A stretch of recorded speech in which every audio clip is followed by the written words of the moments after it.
comes to choosing China, I first went into it because when I had the opportunity to go there, it was as China was about to reopen.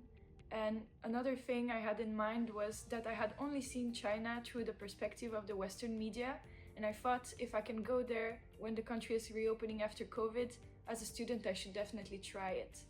When it comes to Tsinghua, I chose it first because of its academic excellence, but also its extracurricular activities. I was very appealed by their motto, no sport, no Tsinghua. And when I saw that they had so many clubs to choose from, I definitely knew I wanted to be part of that.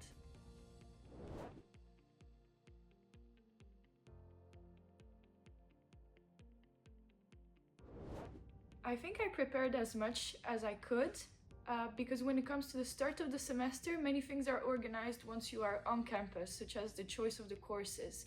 But to prepare myself with the culture, I took some Chinese classes prior to that. I did an intensive 2 weeks course, maybe not to be able to answer to the people directly, but I could already see that I had an ear for some common words, and it definitely made me more comfortable when I came into the country.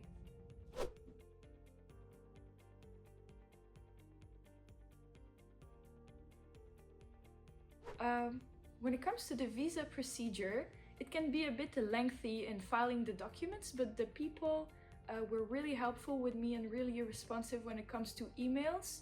So it is just a big form you have to fill, and then you have to go to the visa center.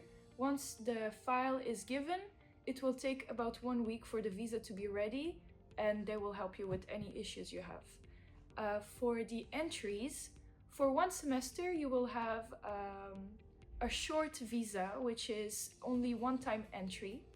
I know that if you want to explore some of Asia and come back to China, there is a possibility of making it a longer visa, which has multiple entries, but then you cannot motivate it by being a student. Since you are only a student for 1 semester, this is what they will allow you to take, and then you need to have some other motivations for staying in the country.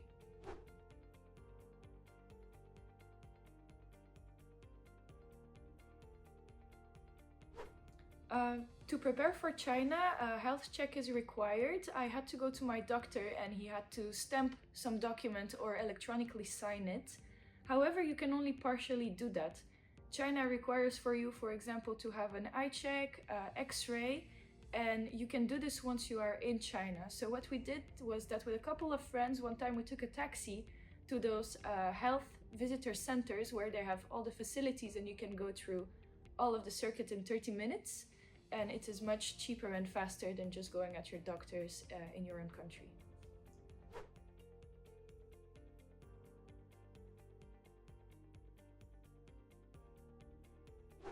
When it comes to accommodation, there are a few buildings that are available for international students. As far as supply goes, I think there is enough for everyone. I just had one friend that chose to live outside campus, but I wouldn't recommend it because as Tsinghua is a city within the city, if you live outside of it, coming to classes will take you at least 15 minutes of biking. And it's also very impractical, considering that we have many canteens and restaurants that are very good and very cheap. If you live outside of campus, you'll have to bike each time to come. I was lucky enough to get the CSC scholarship, which meant I had a guaranteed double bedroom. You can also opt for a single bedroom. You just have to be quick when the site registration opens.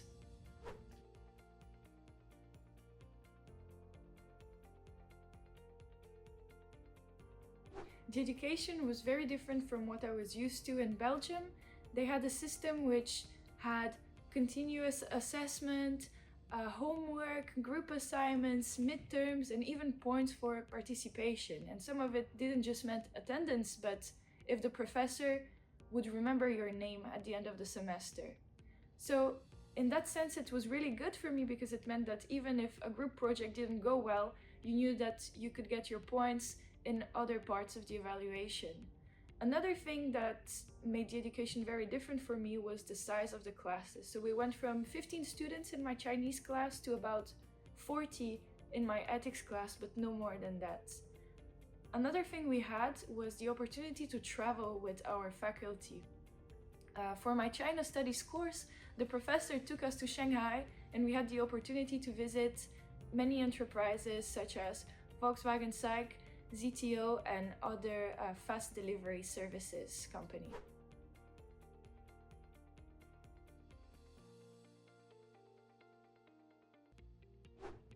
Everything related to the university, from campus life to exchanging with your professors, is really done through WeChat.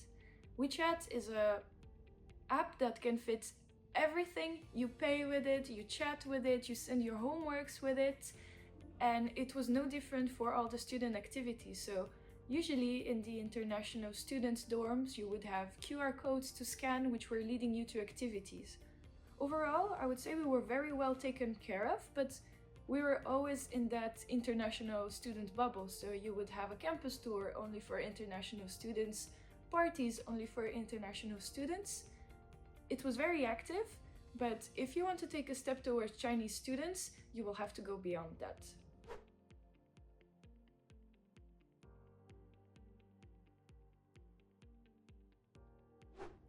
Language can be a barrier, that's true.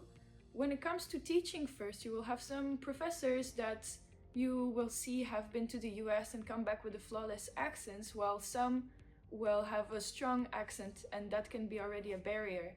When it comes to just speaking in the street, usually Chinese students are a bit shy to speak in Chinese, but if you text them, you will see that they are very responsive.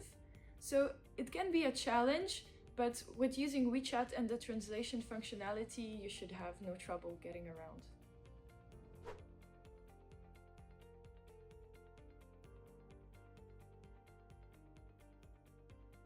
China is a really cashless society, so you have to set up payment methods before you go there. One way to do that for foreign cards is through Alipay.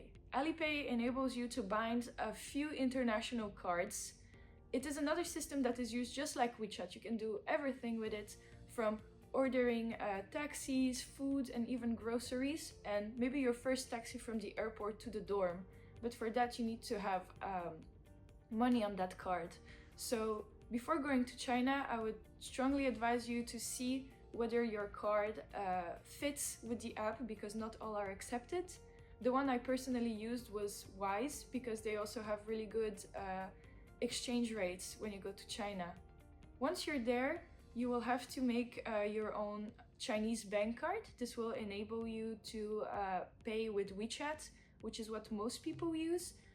But if China is really good with everything digital, once you have to go to the counter or someone in the administration, it can get really slow and maybe you'll have some communication issues. For me, having a bank card took a few weeks, and I was with a fast track procedure because I had the scholarship grant. So you really need to be prepared and know that you will have to survive at least a few weeks on your own means.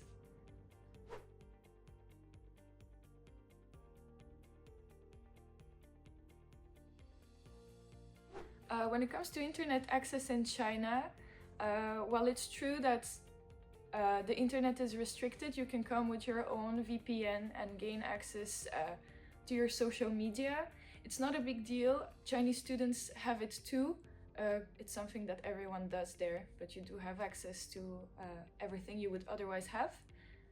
Just be careful to deactivate it when you're using services such as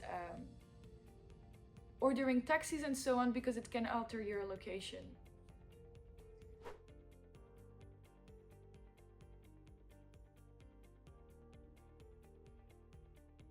When it comes to useful apps, WeChat is really the one fits all, same as Alipay, so for ordering everything you need.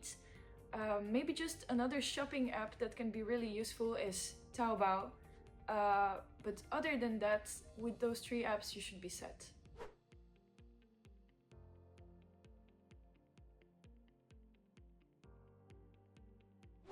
On campus itself, there is no really public transport, but you have those really cheap shared bikes. So you can either opt to have this bike that you scan with a QR code, again with Alipay or WeChat, and go around with it, and you can leave it anywhere. Or you can buy your own bike for about 20 to 40 euros for one semester, and then resell it for about the same money. If you want to travel in the city, there are no subscription systems, but the metro is really cheap and it charges you per station.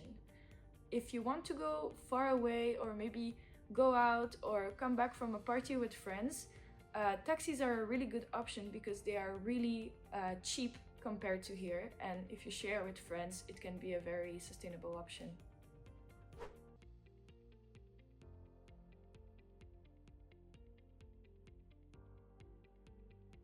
Chinese culture is different, but not in the sense that I would have seen it in the media.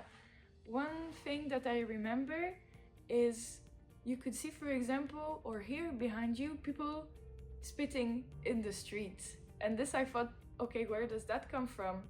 And I heard it's because the change from rural lifestyle to the city was so quick that the norms haven't adjusted, and this is something you can witness for yourself.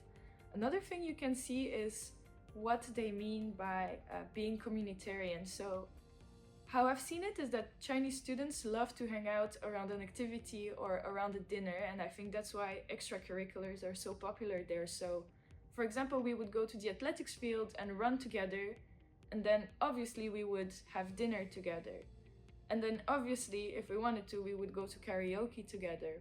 If we had morning training, we would meet before to have breakfast together, train, and go to class. So this way and how they hang out was super different, but I was really happy that they included me in all these activities.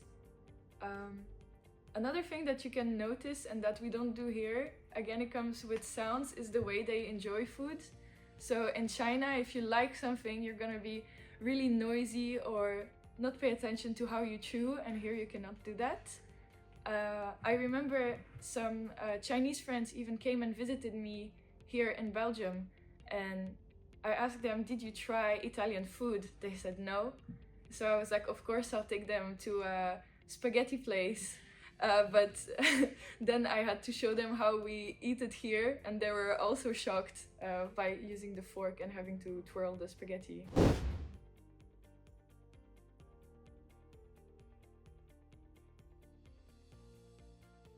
You can integrate in two ways because the international bubble is so big and the activities you can do with them are so broad that you can find your group there. But as I said previously, if you want to integrate with the Chinese students, you have to take a step towards them. And this is what I absolutely wanted to do. Before going to China, I was really big on sports. I was doing a lot of taekwondo. I was doing debating here at the Brussels campus, and I knew I wanted to try hiking.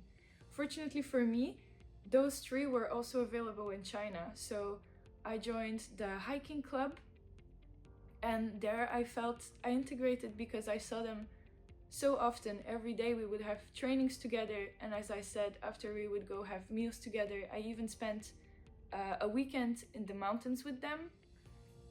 But the integration is always a bit partial because they are a bit shy when they speak English. So you have to be lucky to find someone that's comfortable enough to speak with you or to translate what the others are saying. But I think you can make it. And yeah, when it comes to taekwondo, it was easy for me because it was something I had done before. So I didn't need to understand every word the teacher was saying. I could just mimic the others and still have fun. I was lucky enough to be invited to join the department's competition, and I ended up winning it, which I'm very proud of, and I'm really glad I got to do that. But I know that I wouldn't have been able to participate in it if I had not done the first step.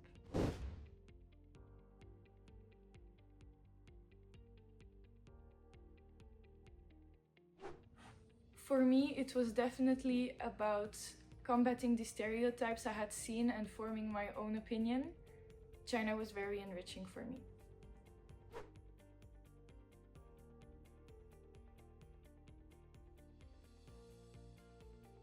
Don't be afraid to take a step towards local students. Don't be afraid to take a train to the other side of China and explore a bit by yourself during the weekend, or even to book a trip with friends. Just go and make the most out of it.